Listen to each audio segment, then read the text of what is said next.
राधे राधे। आज मैं फिर आप लोगों के लिए एक नई कहानी लेके आई हूँ जिसका नाम है नीच सौतेली माँ। बहुत समय पहले की बात है। किसी नगर में एक ब्राह्मण रहता था। ब्राह्मण अपनी पत्नी से बोला, तुम मेरे बिना खाना मत खाना। अगर तुम मेरे बिना खाना खाओगी तो बकरी बन जाओगी। उसकी पत्नी ने भी उसकी बात मान ली और अपने पति के बिना वह खाना नहीं खाती थी। इस तरीके से दोनों राजी राजी रहने लगे और इस तरह काफी दिन निकल गए और दोनों में से किसी ने भी अपना वादा नहीं तोड़ा। दोनों एक दूसरे के साथ ही खाना खाते थे। पर एक दिन उस ब्राह्मण की पत्नी ने अपने बच्चों को खाना देते समय उस खाने में से चखने के लिए एक कोर खुद खाकर देख लिया। उस समय क्योंकि उसका पति वहां नहीं था, सो उसकी पत्नी तुरंत ही एक बकरी बन गई।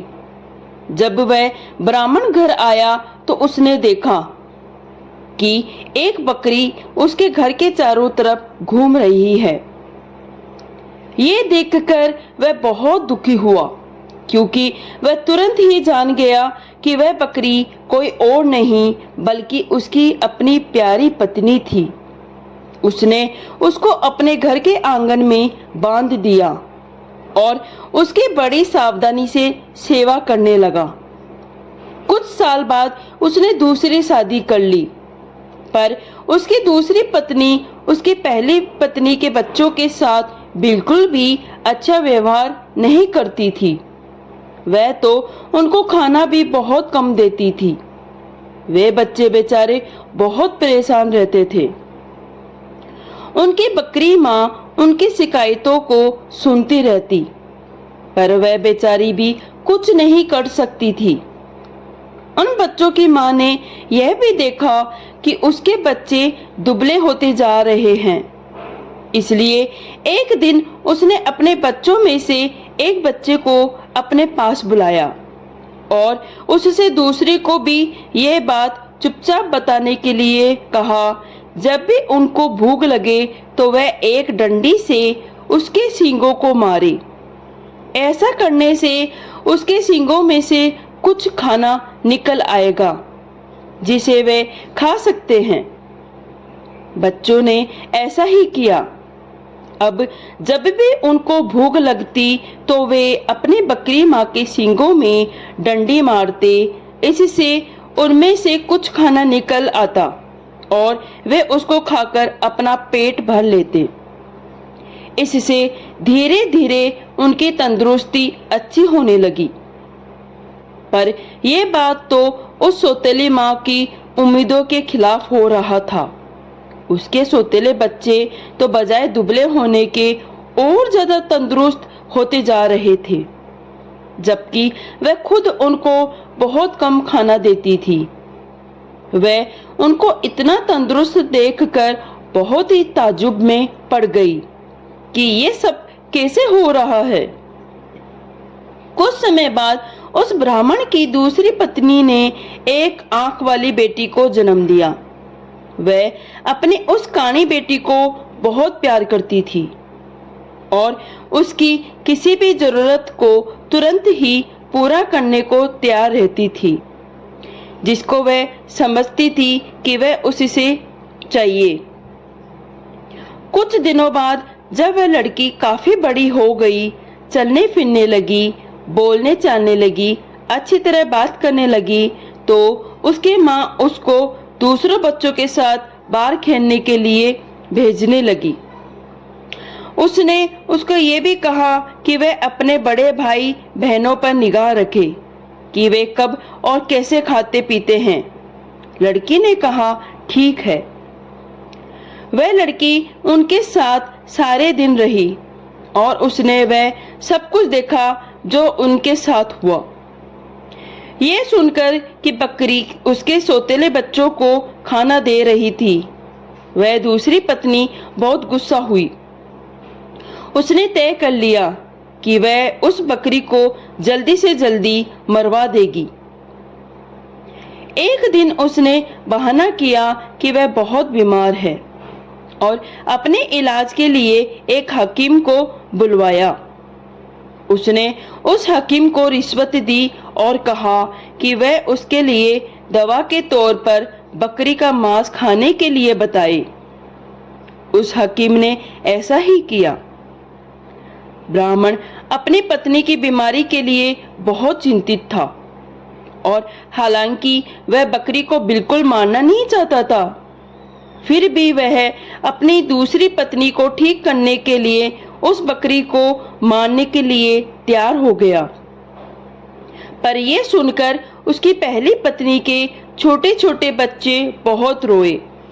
वे बहुत दुखी होकर अपनी बकरी माँ के पास गए और उसको जाकर सब बता दिया। उनकी माँ ने कहा, मेरे प्यारे बच्चों, रो मत। जो जिंदगी में जी रही हूँ, ऐसी जिंदगी से तो मर जाना अच्छा है। रो नहीं। मुझे तुम्हारे खाने को लेकर कोई दुख नहीं है, क्योंकि अगर तुम मेरा कहा करोगे तो खाना तो तुमको उसके बाद भी मिलता रहेगा। मेरे मरने के बाद तुम लोग मेरी हड्डियां इकट्ठी कर लेना और उनको किसी ऐसी जगह दबा देना जहां उनको कोई ढूंढ न सके। फिर जब भी तुमको भूख लगे तो तुम वहां आ जाना, तुमको वहां खाना मिल जाएगा। उस बकरी ने उनको यह सलाह बड़े समय से दे दी थी, क्योंकि जैसे ही उसने अपनी बात खत्म की और उसके बच्चे वहां से गए, तभी एक कसाई अपना बड़ा सा चाकू लेकर वहां आ पहुंचा और उसने उस बकरी को मार दिया। उस बकरी के शरीर को टुकड़ों में काट कर पका दिया गया। ब्राह्मण की पत्नी ने उस बकरी के मांस को खाया, पर बच्चों को केवल हड्डियां ही मिली। बच्चों ने जिन हड्डियों का वही किया जो उनकी बकरी माँ ने उनसे करने के लिए कहा था। उन्होंने उसकी हड्डियों को एक ऐसी जगह दबा दी जहां उन्हें कोई ढूंढ नहीं सकता था। जब उनको खाने की जरूरत होती तो वे वहां जाते और उन हड्डियों से खाना मांग लेते। उनको खाना मिल जाता। अब उनको फिर से खाना रोज और खूब मिल रहा था। अब वे भूखे नहीं रहते थे। उनकी तंदुरुस्ती फिर से ठीक होती जा रही थी। उस बकरी के मर जाने के कुछ समय बाद ब्राह्मण की पत्नी की एक बेटी पानी के नाले में अपना चेहरा धो रही थी कि उसके नाक की लौंग खुल गई और पानी में गिर गई। एक मछली पानी के साथ साथ उसको भी पी गई। अब हुआ ये कि एक मछुआरे ने वह मछली पकड़ ली और राजा के रसोइयों को बेच दी।